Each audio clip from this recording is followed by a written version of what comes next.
Happy Mistake Monday, y'all. This is just going to be a quick little reminder for everybody before you go and buy a house to make sure that you go and give the building and housing in your specific city that you're buying a call to check up on that house and see what the property records are. My name is Matt Coach. This YouTube channel is for me to share the tips, tricks, and mistakes that I'm making on the way to building a multi-million-dollar real estate portfolio. And today, no matter what city you're at, they have a building and housing department that has the property records of, or at least they should have the property records of any house you go to buy in that specific city. And it's a very big deal if that house has violations or tax liens against it, mechanics liens against it, because you're going to have to pay for.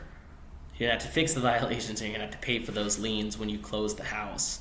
And when a house is an as-is sale, as most investment properties tend to be, you're in a spot where you're kind of stuck holding the bag. You don't have a lot of legal leeway to go back on those kind of things. So very important that you give building and housing a call before you go and buy a house.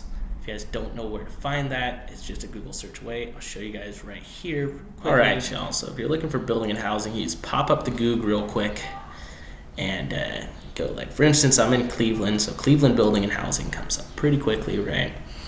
You can go right through Cleveland building and housing, and you're just going to look for the phone number for property records inside there. You can call them directly and try and just call basically City Hall directly and just get to the building and housing department for property records, or specifically for Cleveland, you can go through and go to record administration, building records right here.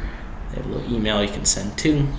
But if you're wondering if this is Cleveland specific, like if you go out to Chico or California, where I'm from, building department there, City of Chico, building division, you'll click that. And they're the ones who are going to deal with like permits, property records, and things along those lines. You can try and search the address through some of the reports or archives, but I highly recommend you definitely should. Since it's Mistake Monday, I actually would consider it a mistake to only look up online and not give them a phone call, like right here, to make sure that you get all of the information on that house. It should be submitted to your title company before you close any kind of violations, and a notice behind that, and liens will get paid during the closing of the house if they find it. If they don't get closed, you're supposed to be covered with title insurance when you go and buy it. However, a lot of the times if you have an as-is sale and you don't read through the 12 pages of your buyer's agreement properly, or don't have a lawyer to read it over with, as probably a lot of people don't in their first house, then you're going to end up in a spot where you are stuck with that house. I have one in Cleveland that's currently like that had violations because I did not call the building division. I looked it up and saw that it was tax-free. All I did was look it up online, and they said, no, you had to get permitted for all the new electrical and pull it off the list because they're going to demolish the house in the next few years. So that's a spot that you don't want to be in, because you have to go back and forth to the city now for every single thing you want to do, which is going to take extra months to go and fix up that house. Right? So that's all was one phone call away from knowing beforehand that would be the case. All right? And at least if that is going to be the case for you, then you can give them renegotiate a deal.